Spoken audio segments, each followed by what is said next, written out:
कान पकड़ो, बोलो सबको। जितना भी मेरा तरफ से गलती हुआ वो गलती के लिए माफी मांगो। सब स्टूडेंट यहाँ खेरुनी का स्टूडेंट सबसे माफी मांगो, जिसका साथ अच्छा से व्यवहार नहीं किया है उसके लिए माफी मांगो। तो आप समझाइए, ठीक है समझाइए। अभी भी अगर ऐसा बात को आप समझा दिया उस टाइम फिर से समझाएगा, फिर से करेगा तो बुरा किसको? ये तुम उस कस्टमर से बात करने वाला तुम ऐसा कौन है? आप तो वो योग देखे मैंने देखा है, तो वो कस्टमर से अनप शनप बात कर रहे हैं। बात मत करो अभी, अच्छा बात से कर रहे हैं हम। तुम्हारा मैनेजर है कि नहीं इधर पे? मैनेजर से बढ़ के तुम है या तुम्हारा मैनेजर है इधर पे? काम कर लिया है नहीं अपने तुम पैसा मत करने से कस्टमर से।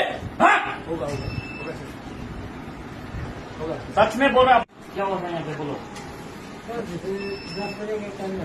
हाँ हाँ, इस लड़का को हम उस समय में आपको वार्निंग देने के लिए बोला है कि नहीं?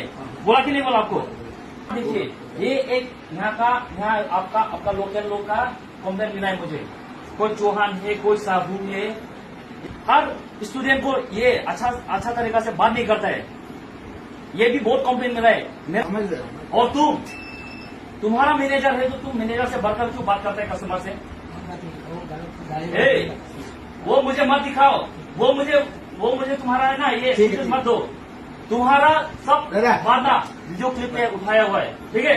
तुम्हारा वीडियो देख के मुझे इतना गुस्सा आया है, वो भी ना